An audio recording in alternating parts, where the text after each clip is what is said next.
Yo, what is up, guys? So we are actually showcasing off a Exodia build for 2018. It actually requires a card from Cybernetic Horizon to really make it good, but every time there's a new ban list, we always talk about Exodia. It's a very iconic card at the end of the day, but I would say it's more of a fan-oriented deck rather than a really good competitive deck. However, there are times where you just Exodia obliterate someone and they can't really do anything to it. But this build over here, courtesy of Stardust Tcg, is actually utilizing a new card that actually helps the deck out quite a bit. Also, with the addition of Link Karibo, the deck is a little bit better just because, well, Battle Fader is just basically a free extra card at the end of the day. But this deck, it can draw a lot of cards, as you guys will see very soon. So look at that. I mean, that was completely fair and balanced, and that is because of Hope for Escape. That's why we're calling it Hope for Exodia. But in addition to that, Seer's Passbook is a new card that's coming out in Cybernetic Horizon, and it lets you draw 3 cards. You banish 3 cards from the top of your deck face down, and then during your third standby phase after this card's activation, you could add those 3 banished cards to your hand. You guys can see he just completely wrecked his opponent there. And we'll go over more in depth because I got a few different replays here to showcase off for you guys. Now, again, I don't want to say that this deck is for everyone. Some people really hate playing Exodia. In fact, majority of the time, if you play this deck and they see you activating or having an Exodia part, obviously if you're activating Exodia, you win the game anyways, but if they see like via like Potted Duality or whatever the cards may be, if they happen to see an Exodia part, they will quit out on you. Most people just are like, dude, I don't want to get obliterated. It's mostly because they're just like, dude, I don't really want to play against this. Because there's a lot of lacking of interaction with your opponent. That's just kind of how Exodia decks are, or stalled decks in general. But the card Seer's Passbook really makes this much more viable. In fact, when I did my final countdown deck, a lot of the cards are going to be like tied similarly to the decks, but basically it's a lot of stall. So what this deck can lose to is actually a lot of different things. If there's like a once per turn negate a spell or trap, this deck will lose a lot of advantage, especially with Seer's Passbook. If you don't happen to open up with some card that prevents you from dying instantly, or if you open up with too many Exodia parts, that can tactically be a problem. But you guys can see he's adding the triple cards, and that's what really makes this build a little bit different. In addition to that, we also have like Curry Photon here to reduce your life points by another 2,000, and then your opponent loses their out on their battle phase. But most of the plays are going to be similar. It's basically just either Battle Fader them, and then go into a Link Karibo, or you're going to go ahead and switch Scarecrow. But again, if one of these gets stopped, or if your opponent has a card where it's like, oh, when I attack, you can't actually respond to anything, obviously you activate Waboku when they go to the battle phase, or Threatening Roar. But certain cards like Battle Fader, they're more conditional. It has to be activated, you know, when your opponent declares that attack. And if there's something that says, you know, you can't respond to when I attack, then you could be losing out quite easily in the deck. But at the end of the day, that's how Exodia decks are. And again, with like Ash Blossom and so many other like hand traps being super relevant in the game, you can actually lose out infinite impermanence now. I always think of Transcendence because that's the original name was. But you can lose out. And that's the thing is, if you're playing against a more meta deck, I know Fluffles or Frightfuls are not the most meta, but they can definitely OTK. But okay, we saw a Dark Bribe. He actually had a negate card, but at the end of the day, it doesn't really matter. He's going to draw an extra card anyways because of Dark Bribe. Hope for Escape is going to give him like all those extra draws. But there's one last little replay here, and then I'll give you guys a deck profile for any of you guys that are interested in perhaps running Exodia. Again, I think it's a more cheesy deck. It's a fan-oriented deck, and it's a very iconic card. And every time there's a new ban list, people talk about Exodia. I think the most viable like format of Exodia was going to be during the Blue Eyes variant of Exodia. That was a very consistent one, but that was when One Day at Peace was also at 3, which we're of course playing that card as well in here. Now this one's going to be more of an extended duel because a lot of times what happens is the Exodia player will activate, again, like I mentioned before, activate one Exodia or reveal an Exodia part via like Duality or whatever the case may be, and then instantly you're going to be actually having your opponent just leave out on you. But in addition to that, because of the new TCG rules, for those guys that don't know, when time is called at an event, basically the turn's got to end, and then there's a player that is determined like pretty much instantly. I wanted to make a specific video on that, but it does help Exodia technically, and how you would do it is you would win in one game, right? Because then people start getting their side decks ready to compete with Exodia or any just random stall decks, right?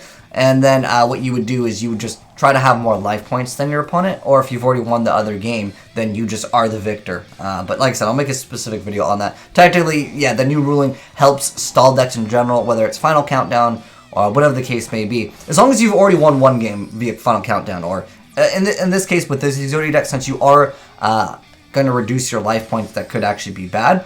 But again, at the end of the day, as long as you get that first win, you'll be set, man.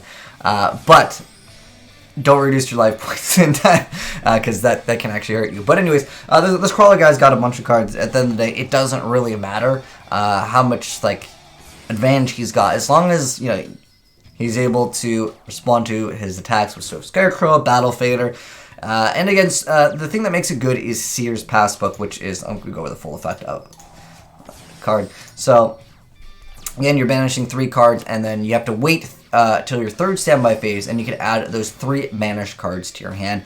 Now, the downside with Seer's Passbook is you can only use one of them per turn. In this case, rip the card D. But again, there's a lot of hand traps in the end that would just wreck card D, and that, at the end of the day, is going to be what causes you to lose sometimes. It's just like getting one thing negated.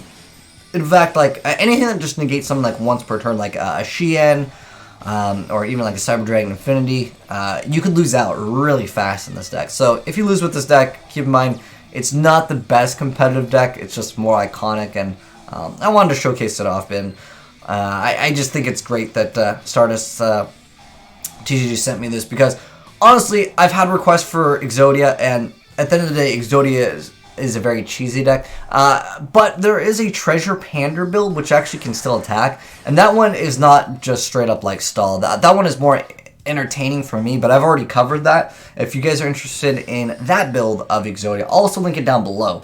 But you can see we Exodia'd him, and we only had 4 cards left, and obviously we were gonna get them. All right, but for the most part, that is the new 2018 ban list ready Exodia. Hope for Exodia. But for those of you guys that do want the deck profile, it's relatively straightforward. But if you guys have any suggestions, I would love to hear them down below in the comment section below. So I'll also explain everything for those of you guys that might be newer to Yu-Gi-Oh, or if you want to know what the heck all these cards do. So first off, obviously we have all pieces of Exodia. Then you have 2 copies of card D. So you gotta tribute this card during your main phase. If it was normal summon, you get tribute to draw 2 cards, and then it becomes the end phase. So basically, you set your traps, summon card D, go ahead and draw 2 cards. It's a +1 at the end of the day. Even if your opponent Ash Blossoms this, well, that kind of sucks, but that's just the way it goes. But there's no real monsters that you're going to be summoning other than Battle Fader, and then that goes into Licribo, which can actually stall for an extra attack. And the next up, we have 3 copies of Curry Photon. So this is the card where it's kind of like Battle Fader. So it's during either player's turn, you can send this card from your hand to the graveyard and pay 2,000 life points. You take no damage this turn. And then if this card's in your graveyard, if you send a Photon monster, which we don't have, it can actually add it back to your hand. But we don't play any Photons in here, so it doesn't really matter. Well, it's 1 Photon except for Curry Photon, but that's all you play, so the other effect does not apply. But basically, this can help out if your opponent makes a card where it's like, when I attack, you can't respond, and you don't have that Waboku, you don't have that threatening aura. But it also does another thing. Reducing your life points is actually good, because of course, this is Hope for Exodia. So, Hope for Escape has the effect where if you are, again, 2,000, well, the difference is 2,000, you get to draw 1 card for the difference of every 2,000, if that makes any sense. That's why you saw a few times we were activating like things like Gift Card, and we were actually increasing our opponent's life points. Now, as far as like this not working like as well as it should, the only card that I can think of that would be more meta-ish would be like Desrudo, where you're actually going to just half your opponent would be halving their life points, so your Hope for Escape would not nearly be as good. Obviously, with the cards like this, Upstart Goblin, you'd be increasing your opponent's life points, but for the most part, there's not really anything that would like other than like maybe some solemn stuff that would also be reducing your opponent's. They would be reducing their life points, but anyways, yeah. And then we have 3 copies of Swift Scarecrow, 3 copies of Battle Fader. Oh, like I said before, if your opponent has something where it's like you can't respond to attacks, you can obviously use this as well.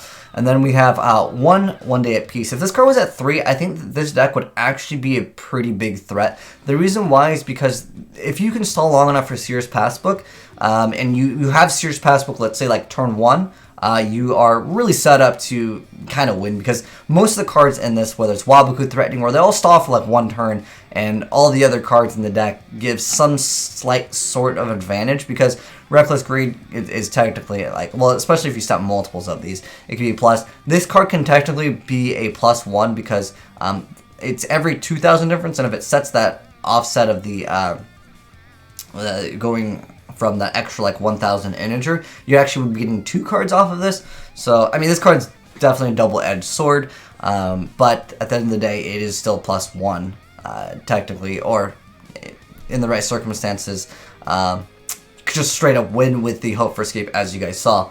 But anyways, yeah, if this goes to 3, I think Exodia would be much more viable, but this is the only real new card that we're seeing here since Exodia with the new ban list. But next up, we have Upstart Goblin, 3 copies of Duality, 3 copies of Waboku, 3 copies of Threatening Roar, 3 copies of Reckless Greed, 3 copies of Gift Card, and 3 copies of Hope for Escape, which obviously like kind of makes the deck. But pretty much, you want this turn 1. If you can get this turn 1, I would say you are more set to win. But again, if your opponent has some negation, just keep that in mind. As far as the extra deck, we don't really have anything other than Link Karibo, because that's all we really can make. However, I always suggest to play as many cards as possible. You never know when that one time you might need Battle Fader plus another monster, and you can make something like a Proxy Dragon, or just random stuff. Fill up the extra deck. You never know when your opponent's going to give you a monster, and it's going to be something that you need, but obviously it's just like a bare bones version of it. But anyways, hopefully you guys enjoyed seeing this build. Shoutouts to Stardust Tcg for sending me in the replays, because honestly, it's not easy to get Exodia replays. A lot of people will be quitting out on you, especially meta players.